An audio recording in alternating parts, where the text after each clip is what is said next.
오늘 말씀 한 번 더 같이 읽을까요? 시작.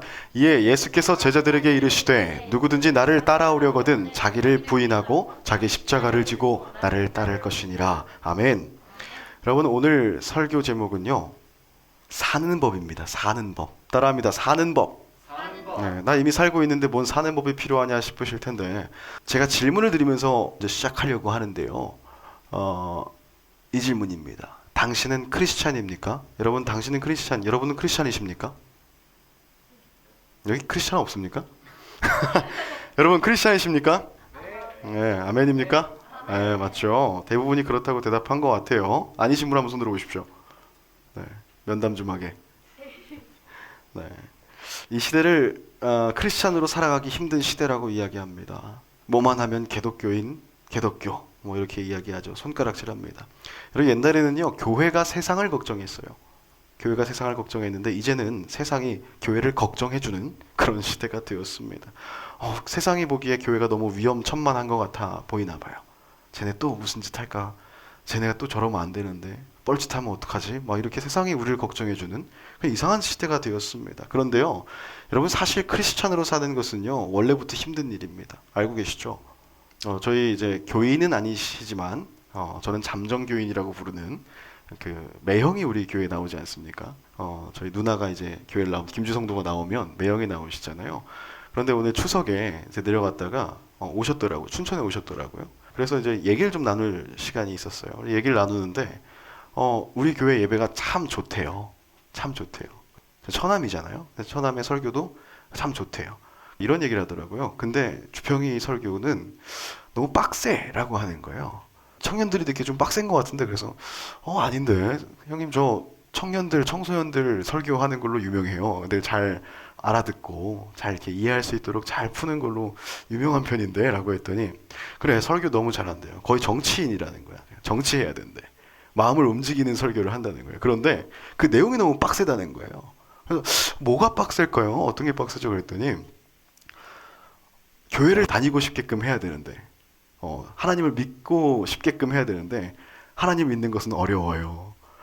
정말 잘 믿는 건 진짜 어려워요. 이런 얘기를 한다는 거예요. 기독교의 실체, 정말 좋은 그런 것을 가르쳐주는 건, 정석을 가르쳐주는 것 같은데, 그게 사람들이 듣기에는, 그리고 또 아직 신앙이 미숙한 청년들이 듣기에는 좀 너무 마음이 어렵지 않을까? 이렇게 얘기하시더라고요.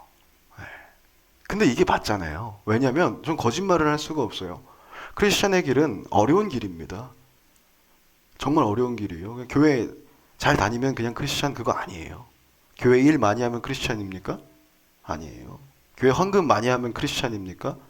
아니라는 거예요. 시작부터가 그냥 어려운 길이에요, 여러분. 여러분 그 길에 들어선 겁니다. 되돌아가실 분 있으십니까? 그래서 선택한 길 끝까지 가야 되지 않겠습니까? 그리고 어려운 길인데 좋은 길이고 사는 길이에요. 크리스찬의 길이라는 건 그런 것입니다. 그래서 오늘 그 길을 좀 알아보고 싶은 거예요. 자, 크리스찬으로 사는 것이 쉽다. 누가 그렇게 얘기합니까? 진짜 크리스찬으로 사는 것은요, 원래 너무 힘들고 좁은 길이고요. 우리가 여지껏 이 세상의 핍박과 조롱을 힘들다고 하는 것은요, 사실 우리가 진짜 크리스찬이 아니기 때문이에요. 진짜 크리스찬이 되지 못했기 때문에 우리는 세상의 조롱과 멸시를 받는 것입니다. 말씀대로 살지 않았기 때문에 세상이 우리를 비웃었고요. 말씀대로 행하지 않았기 때문에 세상이 우리를 조롱하는 겁니다. 손가락질하는 것입니다. 그리고 그것을 넘어서 세상이 예수님을 오해하기 시작했다는 거예요. 나 때문에요. 여러분들 때문에요. 우리 거짓 크리스찬들 때문에요. 제가 다시 물어볼까요? 여러분 진짜 크리스찬이십니까? 우리는 모두 크리스찬이 되어야 할 줄로 믿습니다. 아멘입니까? 어떻게 하면 크리스찬이 될 수 있을까요? 일단 크리스찬이라는 것이 무엇을 의미하는지부터 좀 우리가 알아봤으면 좋겠는데요. 누군가 우리의 종교, 당신 종교가 뭐야? 라고 물으면 뭐라고 대답합니까? 기독교라고 대답하죠. 기독교를 믿는 사람들을 기독교인이라고 합니다. 그죠? 여러분, 기독이라는 것은요, 그리스도를 한자로 음역한 표현입니다. 음역한 것이에요. 음역이라는 것은 뭐냐면요, 한자를 가지고 와서 외국어의 소리를 표기한 것입니다. 조선시대 프랑스를 불란서라고 했고요, 커피를 가베라고 적었던 것과 마찬가지예요. 한자로 뜻을 풀이하면 별 뜻이 없습니다. 영어 단어 크리스찬 있죠. 네, 크리스찬. 이 뭐 어떠어떠한 사람을 뜻하는 전미사 IAN을 붙여가지고 만들어진 말이죠. 즉 그리스도인이라는 뜻입니다. 그러니까 기독인은요, 즉 크리스찬은요, 예수님을 믿고 따르는 사람입니다. 예수님의 사람, 그리스도의 사람이라는 뜻이라는 거예요. 그렇기 때문에 우리는 진짜 크리스찬이 되기 위해서 그 출발점을 예수님으로부터 찾아야 되는 것입니다. 우리가 크리스찬이 되기 위해서는, 크리스찬으로 살기 위해서는 그 출발점을 어디에 둬야 된다? 예수님에서부터 찾아야 된다는 것입니다. 예수님께서는요, 늘 하나님과 동행하는 삶을 사셨습니다. 시도 때도 없이 기도하셨다고 그래요. 어디에? 제가 꿈에서 본 건가요? 예수님이 기도하는 모습을요? 성경이에요. 성경이에요. R.A. 토레이라는 분은요, How to Pray라는 어떻게 기도할 것인가 라는 책을 쓰신 분인데요. 그분이 예수님의 기도 습관에 대해서 이렇게 표현했습니다. 예수님은 아침과 밤, 큰일이 일어나기 전과 후, 그리고 삶이 평소보다 바빴을 때 기도했다. 이거 무슨 말입니까? 언제나 기도했다는 소리예요. 언제나 기도했다는 소리입니다. 자기의 삶의 어떤 크고 작은 일들을 하나님과 소통하면서 기도로 물으면서 그 의중을 물으며 살았음을 의미하는 거예요. 그야말로 이것을 동행이라고 할 수 있는 거예요. 예수님께서 그러셨다는 거예요. 지금 우리가 진짜 크리스찬이라고 착각하는 것처럼 우리는 여러 가지 착각에 빠집니다. 첫째로 크리스찬이 되면 우리가 아무것도 하지 않아도 하나님과 동행하게 되고 우리가 하나님과 함께 한다고 생각하는 것입니다. 오해하지 마십시오. 하나님은 실제로 우리와 함께하고 계시고요. 함께하고 싶어 하십니다. 그러나 오히려 하나님을 외면하고 하나님의 손을 놓아버리는 것은 언제나 우리 쪽입니다. 하나님과 동행하는 사람은요, 몇 가지 없는 게 있습니다. 이 점이 세상 사람들과 다른 점이에요. 크리스찬에게 없는 것은 바로 염려와 두려움이어야 합니다. 염려와 두려움이 없어야 돼요. 빌립보서 4장 6절 보면요, 아무것도 염려하지 말고 다만 모든 일에 기도와 간구로 너희 구할 것을 감사함으로 하나님께 아뢰라 라고 되어 있어요. 하나님과 동행하는 사람에게는 그 염려가 없습니다. 왜냐하면 방금 읽은 말씀처럼 그 염려를 주님께 기도와 간구로 온전히 맡기기 때문입니다. 염려가 없으니까 두려움이 없어집니다. 그러니까 세상과 맞짱 뜰 수 있는 용기가 생기는 거예요. 여러분 세상과 맞짱 뜨면서 사십니까? 성경에서요, 이런 사람, 세상과 맞짱 뜨는 사람 찾아보니까요, 오늘 아주 기가 막히게 우리 예화를 들 수 있는 분이 오신 것 같은데 다윗과 골리앗이 있더라고요. 성원 형제 한 번만 더 나와줄래요? 나랑 앞으로? 네. 오늘 엄청난 교보제가 되고 있어요. 네. 다윗과 골리앗. 네. 제가 골리앗이죠, 여러분? 다윗과 골리앗. 네? 아니, 다윗과 골리앗. 그렇지 않습니까? 골리앗은 어떻대요? 키가 엄청 컸어요. 그죠? 고마워요. 박수! 네. 우리 골리앗 보여드리려고. 네. 링 위에 홈코너와 청코너에 이제 다윗과 골리앗을 세운 거예요. 전력을 좀 비교해 보는 거예요. 저와 장원 형제처럼 키 차이가 확연하게 드러나죠. 그죠? 키가 뭐라고 되어 있냐면 6규빗하고도 한 뼘이라고 해요. 놀라주세요. 와우. 네. 사실 무슨 말인지 몰라서 와우를 할 수가 없어요. 그죠?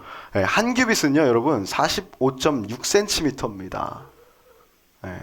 그리고 한 뼘은 반 규빗이 되는데요.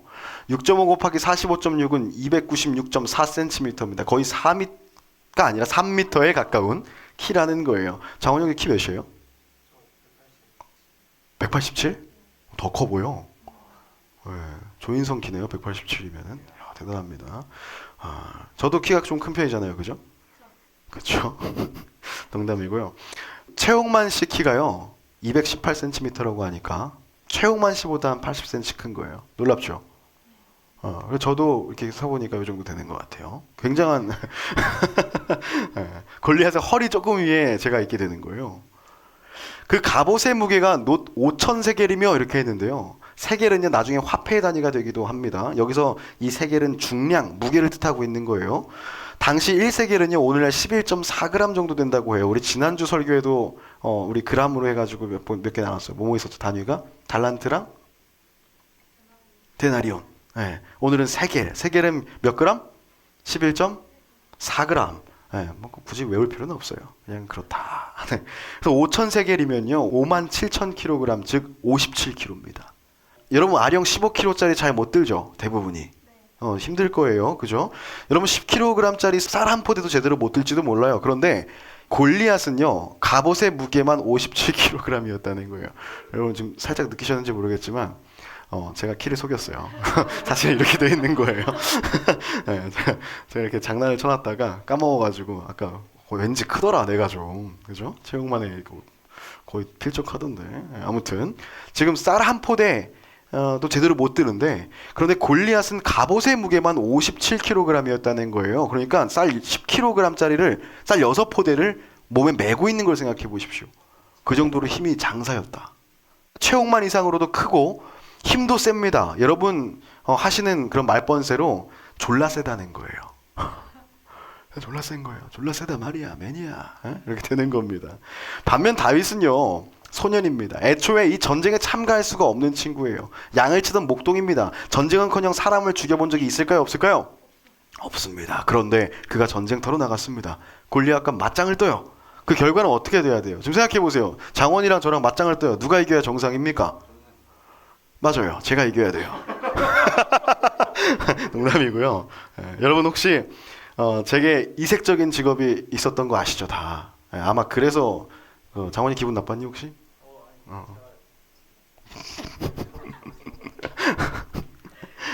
제가 사운드 못하게 생기고 정말 순둥순둥 빵쇼틀처럼 생겼지만 제가 사실 저는 프로 권투 선수였잖아요. 그죠?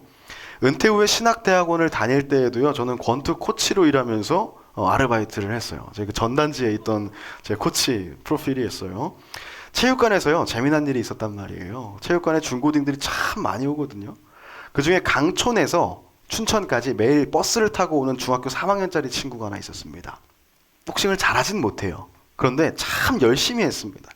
근데 이 아이가 어느 날 와서 저한테 그래요. 코치님, 복싱이 세요? 태권도가 세요? 이렇게 묻는 거야. 지극히 아이다운 질문입니다. 귀여운 질문입니다. 근데 저는 이제 딜레마에 빠졌어요. 왜냐면 전 태권도도 3단이거든요. 뭐가 세다고 말해줘야 되지? 막 이러고 있는 거야. 여러분 실제로는 뭐가 셀 것 같아요? 복싱? 그런 거 없어요. 그냥 잘하는 놈이 이깁니다. 진짜로 잘하는 놈이 이겨요. 자, 근데 뭐라고 대답하는 게 좋을까 이렇게 고민을 한 거예요. 근데 여긴 지금 무슨 체육관이에요? 권투 체육관이란 말이에요. 태권도 도장이 아니란 말이에요. 그래서 제가 권투가 세 이렇게 건성으로 대답한 거예요. 권투가 세지 이렇게 얘기한 거예요. 그랬더니 이 아이가 자기 친구가 태권도를 하는데 태권도가 더 세다고 했대요. 그래서 우스갯소리로 그럼 한번 싸워보지 그랬냐 이렇게 얘기했어요. 나쁜 놈이죠. 제가 싸움을 주선하고 그랬어요. 그랬더니 자기보다 힘도 세고 덩치도 크고 그렇대요. 그 친구가. 그럼 데려와. 코치미랑 한번 해보자 그래. 제가 농담으로 또 그랬습니다. 나쁜 아저씨죠. 그랬어요. 근데 진짜 농담이었거든요. 그냥 이 아이한테 그냥 맞춰준 거예요. 장난으로. 제가 너무 이렇게 너무 진지해도 이상할 것 같고 그래서 그냥 대충 이렇게 건성으로 대답한 거였습니다. 근데 문제가 생겼어요. 다음날 진짜로 데려왔어요. 체육관에 데려온 거야. 그 덩치 크고 키 크고 태권도 하는 친구를 데려온 거예요. 구경시켜준다고 속이고 이렇게 데려온 거예요. 나랑 싸움 붙이려고 이 친구가. 스파링 뜨게 하려고. 근데 보니까 목적이 보여요. 얘는 복싱이 더 세다고 이 친구가 인정하게끔 하고 싶은 거야 지금. 어린애들이니까. 애를 데리고 와서 이제 저한테 인사를 시키고요. 물어봐요. 뭐라고 물을까요? 복싱이 있어요? 태권도가 세요? 이제 묻는 거예요. 얘가 태권도가 다 이긴다 그러는데 코치님 맞아요? 이렇게 묻는 거예요. 치사한 놈이야 치사한 놈. 네? 그러더니 그 옆에 있는 친구 놈이 내가 언제 그랬어? 이러는 거예요. 네, 다행이죠. 진짜 싸우지 않아도 돼가지고 네, 인증을 할 필요가 없잖아. 그죠? 체육관 다니는 그 친구가 기고만장해가지고 막 면박을 주고 난리가 났어요. 너 그랬잖아. 막 이러다 놀다가 갔어요. 네. 결국 둘은 복싱이 이긴 걸로 하고 갔습니다. 그렇게 결론 짓고 그렇게 갔어요. 근데 우리 아이, 우리 체육관 다니는 아이는 어떻게 이렇게 자신 있게 친구를 압박하고 궁지에 몰 수 있었을까요? 뭘 믿고 이렇게 깝친 거예요? 저를 믿고 깝친 거예요. 그죠? 일단 복싱 코치가 지금 눈앞에 있어. 어른이잖아, 내가 더. 그리고 복싱 체육관이고 거기가. 그 당시에 28 먹은 이제 어른이 게다가 한국 랭킹 9위라고 이렇게 써붙여져 있는 그 사람을 등에 업고 이제 권세를 부리는 거예요. 그런 거 뭐라고 합니까? 여우가 호랑이 등에 업는다고 하는 거. 호가호위라고 합니다. 딱 그 꼴인 거예요. 저는 그 태권도 신동한테요 음료수 하나 사다 주고 보내고 돌아와서 사무실에 앉아서 라면을 먹었습니다. 라면을 먹으면서 문득 이런 생각이 드는 거예요. 아, 다윗이 골리앗을 이렇게 이겼구나. 이런 생각이 드는 거예요. 제 말 무슨 말인지 아시겠어요? 다윗이 골리앗을 이런 방법으로 이겼구나. 이 아이가 나와 함께 있을 때 무섭지 않았잖아요. 나와 함께 있을 때 그랬던 것처럼 다윗은 하나님과 함께 있었구나. 그래서 무서울 게 없었겠구나. 그야말로 모든 염려를 주 하나님께 맡기고 골리앗과 싸울 수 있었겠구나. 저는 아르바이트 코치예요. 관장이 아닙니다. 내가 만든 체육관이 아니에요. 근데 이 복싱장에서 아르바이트 코치의 파워가 이렇게 센데, 하물며 하나님이 주인이시고 그분이 직접 만들어 놓은 세상 안에서 하나님의 힘은 과연 얼마나 셀까요? 한마디로 졸라 센 거예요. 아멘이다 맨이야? 다윗과 골리앗의 싸움, 그 결과는 어땠습니까? 누가 이겼죠? 다윗이 이겼습니다. 다윗이. 사실 누가 이긴 겁니까? 골리앗이 이겼어요? 하나님이 이기셨다는 거예요. 여러분, 진짜 크리스찬은요, 이렇게 하나님과 동행하는 법을 알고 있습니다. 하나님께 맡기며 나아간다는 거예요. 하나님의 손을 꼭 붙들고 놓지 않습니다.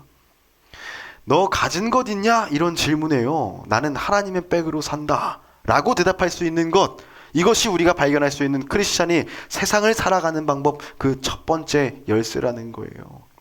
아멘?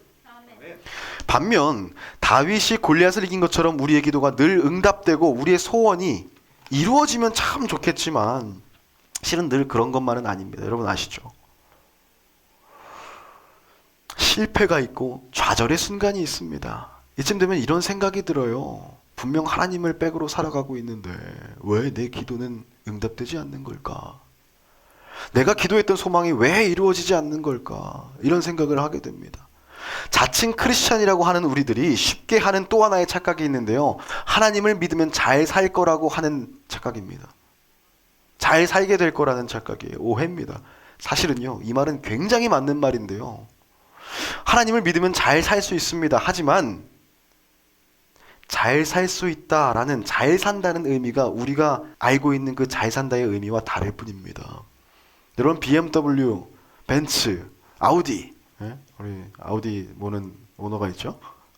이런 차 있으면요, 우리는 잘 산다고 이야기해요. 잘 살아요?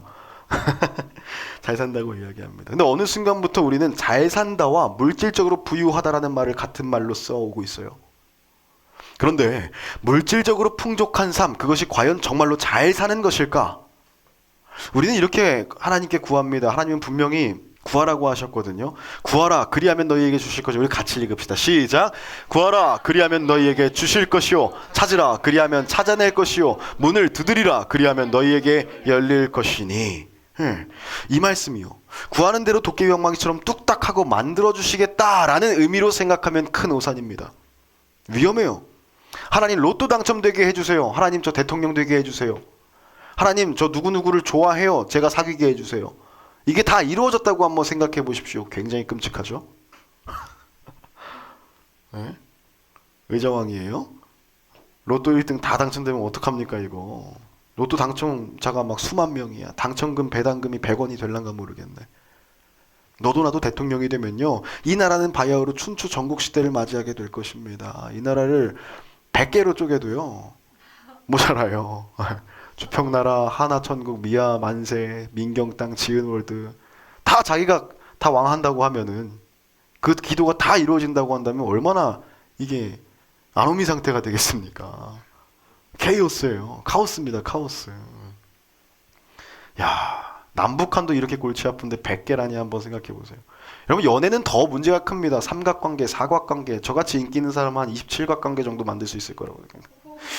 죄송합니다. 농담이에요. 마태복음 7장 7절부터 8절 말씀은요, 응답받는 기도에 관한 예수님의 가르침입니다. 구하면 하나님의 뜻을 응답으로 주신다는 의미예요.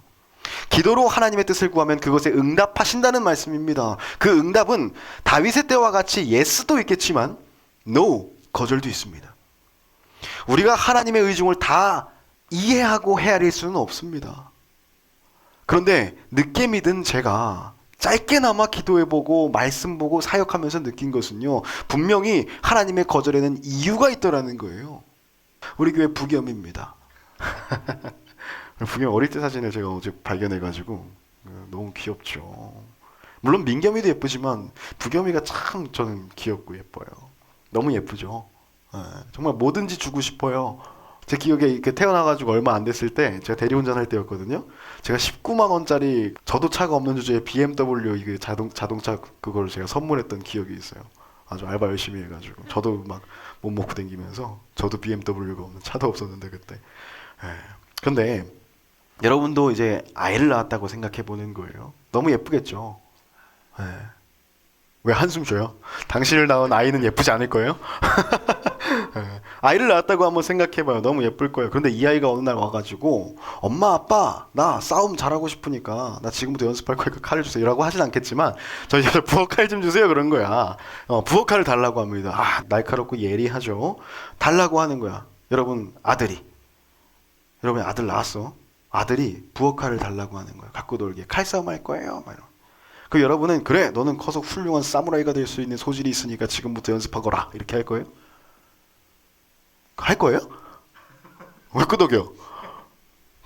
칼을 잘 갈아서 전수 이렇게 줄 겁니까? 하사할 겁니까? 조기 교육이 필요하지 이러면서 줄 거예요? 4살짜리 애한테? 아니죠.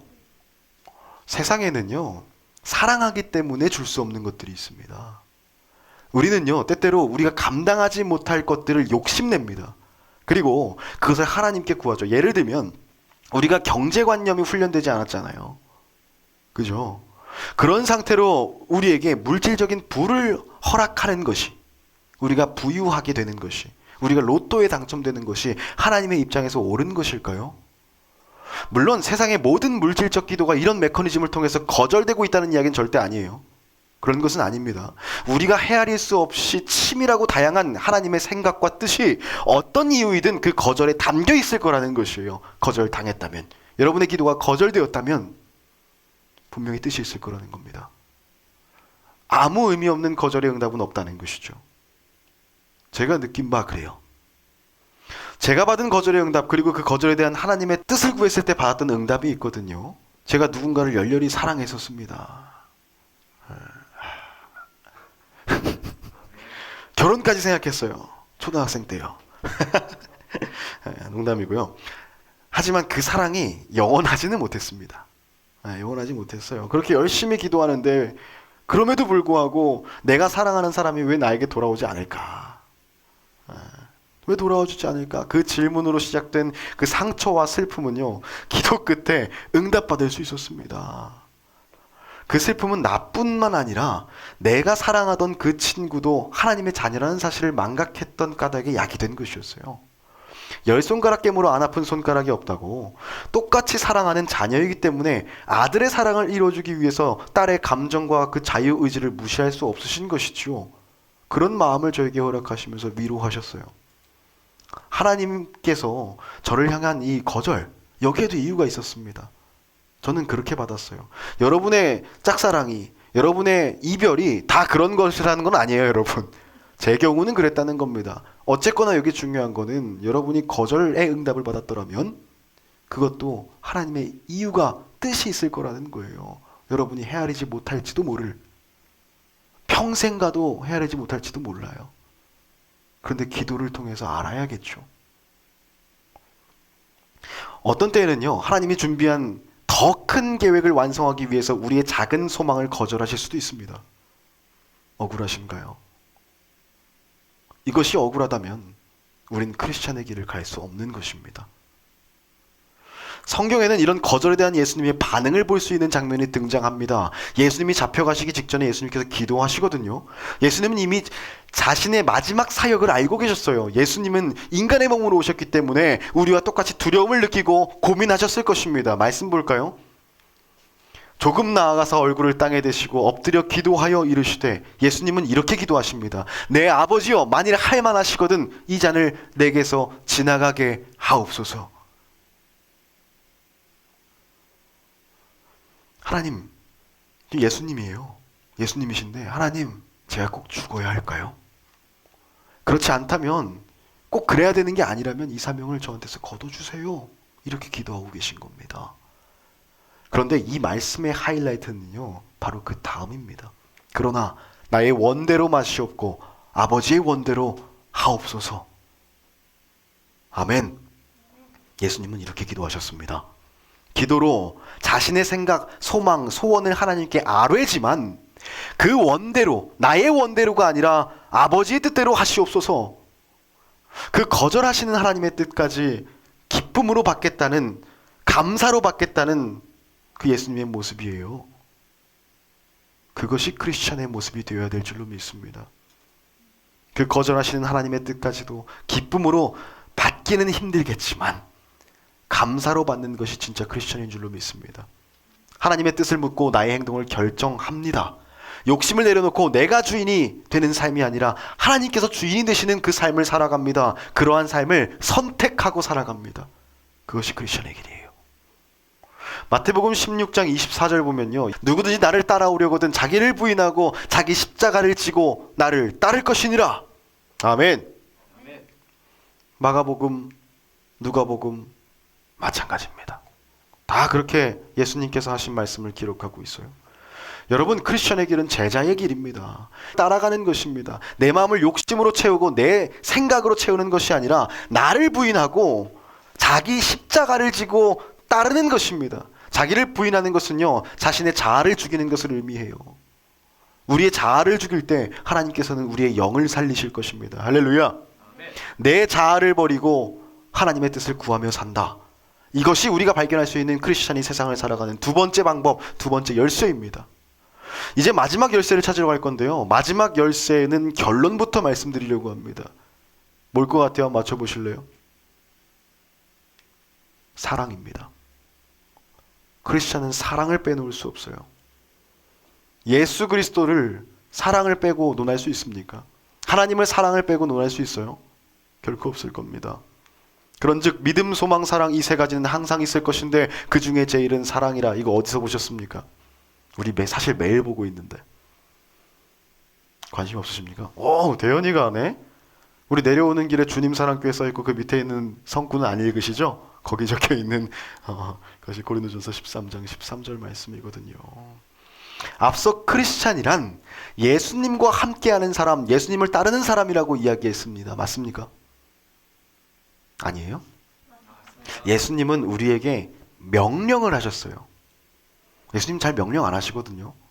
근데 예수님께서 명령하신 것을 손꼽아 보면요, 몇 가지가 있는데 그 중에 있어요. 뭐냐면 마태복음 22장 37절부터 40절 말씀에는요, 그 유명한 예수님의, 따라합니다, 지상명령이 나옵니다. 지상명령. 예수께서 이르시되 내 마음을 다하고 목숨을 다하고 뜻을 다하여 주 너의 하나님을 사랑하라. 이것이 크고 첫째되는 계명이요 둘째도 그와 같으니. 이 첫째와 같은 비중이라는 거예요. 그렇죠?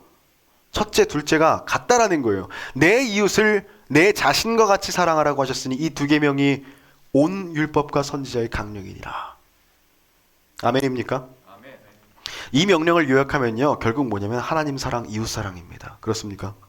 많은 분들이 지상명령을 땅에서 하신 말씀이라고, 그런 명령이라고 뜻을 오해하는데요, 지상명령이라는 말은요, 지상, 더할 수 없이 높은 곳, 최상을 이야기하는 거예요.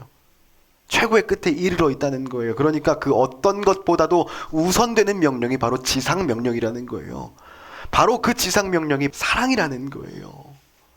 성경 66권을 한 단어로 압축하면 대부분 뭐라고 표현해요? 사랑이라고 하잖아요. 맞아요. 하나님은 사랑 그 자체이시고요, 그 사랑의 표현이 예수님입니다.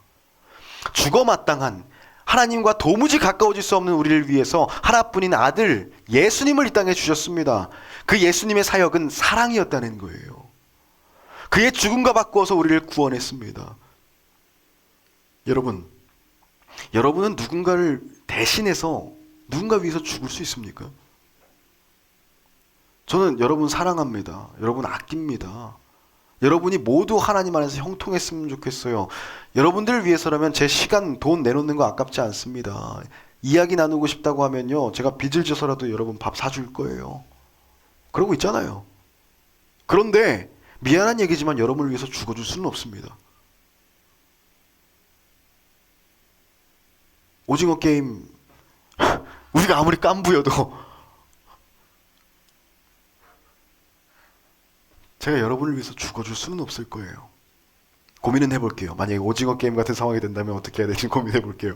하지만 일단은 여러분을 위해서 제가 죽어줄 수 있는 용기는 아직 없습니다. 미안한 얘기지만 그래요. 물론 여러분들도 저를 위해서 죽을 사람이 있어요? 손 들어보십시오. 없잖아요. 우리는 오징어 게임하면 큰일 나겠네요, 정말로. 아멘. 네? 그런데 예수님은 그렇게 하셨다는 거예요. 예수님께서는 그렇게 하셨다는 거예요. 나를 위해서, 여러분을 위해서. 이것은 세상 논리로는 표현할 수 없는 것이죠. 저 논리적인 거 굉장히 좋아하거든요. 딱 깔끔하게 떨어지는 명제들을 좋아해요. 그리고 이해가 되고 납득이 되는 것들을 굉장히 좋아하는데 이것은 세상 논리로는 설명이 안 됩니다. 설명할 수 없는 그 무엇보다도 고귀한 사랑이었다는 거예요. 그 사랑에 본이 되어주셨습니다. 주님은요, 지금 여러분한테 가서 죽으라고 하지 않으세요. 사랑하라고 말씀하십니다. 사랑하라고 말씀하세요. 하나님을 그리고 이웃을. 여러분은 하나님을 사랑하십니까? 네. 여러분 사랑하는 사람이 생기면요 보고 싶어집니다. 그죠? 만나고 싶어집니다. 오래 함께 있고 싶어합니다. 대화하고 싶어합니다. 그리고 그 사람 말에 귀를 기울이게 됩니다.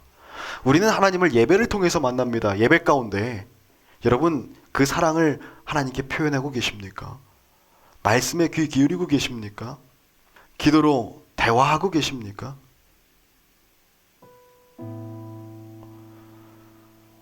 그런데도 우리가 크리스찬입니까? 하나님과 함께하고 예수님을 따르는 그런 크리스찬들이 많냐고 묻는 것입니다. 여러분, 이 하나님의 사랑은요, 하나님 사랑으로 끝나는 게 아니에요. 또 근데 우리 아직 하나님 사랑도 제대로 못하고 있어.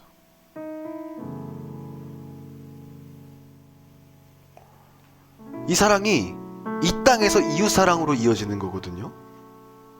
멀리 갈 필요도 없어요. 이웃의 개념은요, 옆에 사는 사람만을 의미하지 않습니다. 나를 제외한 모든 사람을 우리는 이웃이라고 부를 수 있습니다.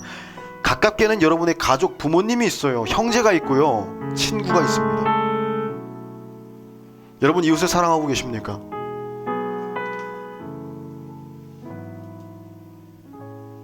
이웃의 아픔에 동참해주고 슬픔에 공감하기는커녕 오히려 마음을 상하게 하고 아프게 하고 있지는 않습니까? 자신의 이기심 때문에 다른 사람의 생각을 제한하고 가로막고 강제하고 있지는 않습니까?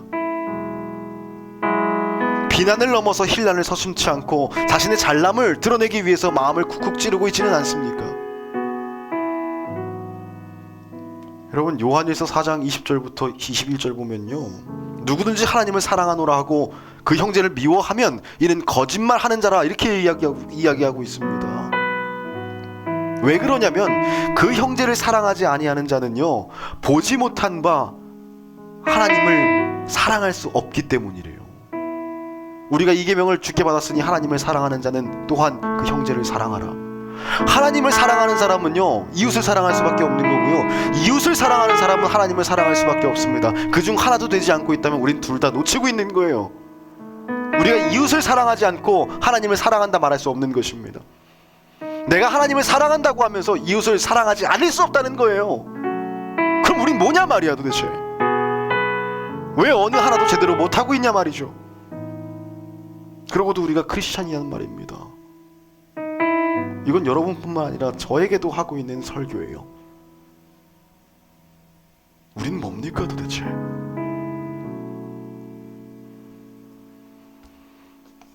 여러분, 이웃을 사랑하지 못하는 사람은 하나님을 사랑할 수 없다고 성경이 말합니다. 우리는 크리스찬이라고 말하면서 그 어떤 것도 사랑하지 못합니다. 착각할 수 있는 것이요, 우리가 흔히 말하는 사랑은요, 진정한 사랑과 거리가 멉니다.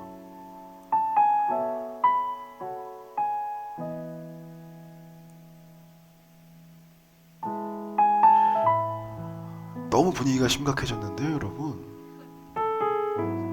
여러분 친구를 사랑한다고, 애인이 있다고 생각해 보세요. 그 사람이랑 사랑하잖아요, 그죠? 근데 여러분 그 사랑이 매일 똑같을 수 있어요? 제가 한번 우리 친구들이랑, 가까운 친구들이랑 얘기 많이 해봤던, 들려줬던 얘기가 있었는데 이거 실화인데요. 제가 치킨 치킨집에 간 거예요. 그 여자친구랑 이렇게 뭐 전인지 전전인지 뭐 이렇게 아무튼 뭉뚱그려서 여자친구랑 치킨을 먹으러 간 거예요. 눈 동그래질 필요 없어요. 지금 상상하는 거예요, 알겠죠? 여러분. 너무 사랑하니까 치킨을 사주고 싶어진 거예요. 그래서 치킨을 시켜놓고 맛있게 먹으려고 이제 치느님을 영접해야 되니까 손을 씻으러 갔다 온 거야. 딱 왔는데 이제 준비가 됐어요. 이제 화장실 앞에 딱 나와가지고 이제 여친 앞에 치킨 앞에 돌아왔습니다. 그런데 치느님의 다리가 없어졌어요. 양쪽 다. 여자친구가 내가 자리를 비운 사이에 다리를 다 먹어버렸네? 말이 되는 거예요? 양쪽 다 먹었어요. 갑자기 여자친구가 야속해지지 않습니까? 미워집니다. 어떻게 그래? 그 순간 여자친구가 말해요. 응? 오빠 먹으려고 했어? 이렇게 말하는 거예요. 저는 정말로 화가 납니다. 더 이상 나는 그녀를 사랑하지 않을 것만 같아요. 물론 일순간이지만요. 그래도 한 2시간은 미워할 것 같더라고. 그 마음이. 저는 치킨도 여자친구만큼 좋아했나 봐. 안녕 내 사랑, 안녕 내 닭다리 뭐 이런 거였어. 여러분, 우리는 사랑한다고 하는데요, 그 순간의 감정 상태에 따라서 그 마음이 들쑥날쑥합니다. 여러분, 연인관계에 늘 좋으세요? 여러분이 정말 사랑한다고 말하는 사람한테도 여러분 한결같이 못해요. 제가 지금 닭다리에 넘어간 것처럼요, 닭다리 하나에 마음이 움직인 것처럼요. 여러분, 베드로도요 예수님 사랑한다고 말했습니다. 주여, 내가 주를 사랑하는 줄을 주님께서 아시나이다 이렇게 얘기했잖아요. 고백했잖아요. 그런데 위기의 상황 때가 되니까요, 그의 모습 어땠습니까? 예수님을 부인하고 맹세하고 저주했어요. 난 모른다고 맹세했다고요. 이런 것은 사랑이라고 할 수 없죠. 감정에 따라 변하는 사랑은요, 예수님이 보이신 사랑이 아니에요. 여러분, 심지어 예수님의 사랑은요 조건도 없었어요. 어떤 상황에도 변하지 않았습니다. 그리고 심지어 희생으로 그 사랑은 완성됐습니다. 우리의 모습은요, 우리는 어떤 것도 사랑할 수 없는 존재입니다. 적어도 지금은요. 그래서요, 우리는 노력을 해야 되는 거예요. 크리스찬의 길은 노력하는 길입니다. 내가 크리스찬으로 살겠습니다 딱 세례받고 딱 그러면은 크리스찬처럼 살아지는 게 아니라는 거야. 우리가 노력해야 된다는 거예요. 내가 스스로 선택하고 결단하는 거라는 거야. 그게 예수 그리스도가 가셨던 길이고 우리가 그 길을 따라가는 크리스찬이라는 거예요. 할렐루야. 우리 그렇게 살아야 된다는 거지. 크리스찬이 사는 방법, 사는 법, 첫 번째 하나님을 백으로 살아가는 거였어요. 그죠? 두 번째, 내 자아를 버리고 하나님의 뜻을 구하며 사는 것이었습니다. 세 번째, 하나님을 사랑하고 이웃 사랑하기를 힘쓰는 것, 이것입니다. 다시 한번 묻겠습니다. 여러분, 크리스찬으로 살고 계십니까? 여러분은 기독교라는 조롱 안에서 자유하십니까? 우리가 여기에서 자유하지 못하면, 우리 안쪽에서 이미 자유하지 못하면요, 우린 개독교가 맞는 거예요. 우린 개독교입니다. 개독교인인 거예요. 여러분, 혹시 하나님을 이용하고 있지는 않으십니까? 하나님으로 자신의 욕심을 채우려고 하고 있지는 않으세요? 하나님을 막 오용하고 남용하고 있지는 않으십니까? 하나님의 뜻을 들으려고 하지 않고 나의 주장, 나의 소망만을 중언부언 기도로 올리고 있지는 않습니까? 크리스천으로 살면서 세상 기준대로 잘 살기를 꿈꾸지 마십시오, 여러분. 오히려 크리스천은 그 삶은요, 손해보는 삶입니다. 우리 매형 또 나한테 뭐라 하겠네.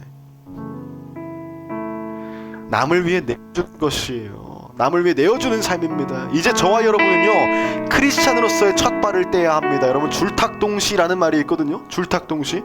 병아리가 알에서 깨어날 때, 여러분, 병아리는요 안쪽에서 알껍질을 깨요.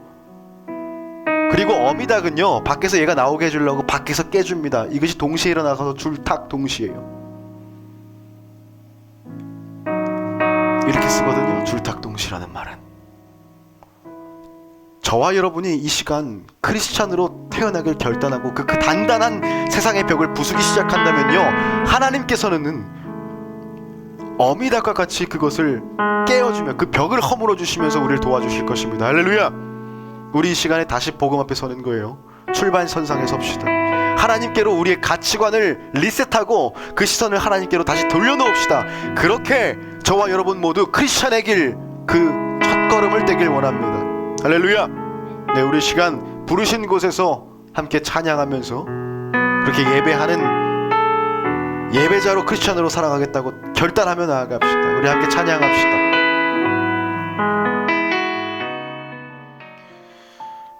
하나님 아버지 감사합니다. 이 시간 가운데 우리가 결단하며 기도하길 원합니다.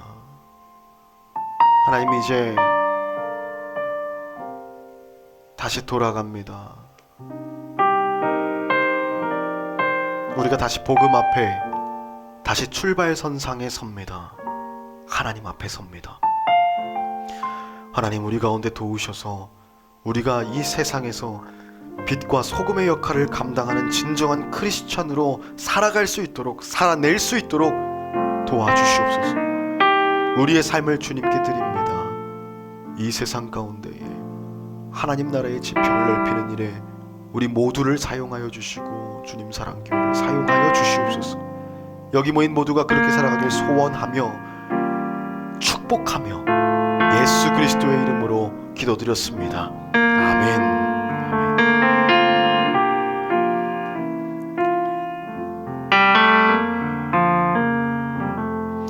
주기도문 하심으로 오늘 예배를 하나님께 올려드리겠습니다.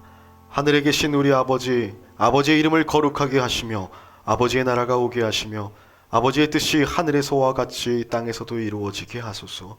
오늘 우리에게 일용할 양식을 주시고 우리가 우리에게 잘못한 사람을 용서하여 준 것 같이 우리 죄를 용서하여 주시고 우리를 시험에 빠지지 않게 하시고 악에서 구하소서.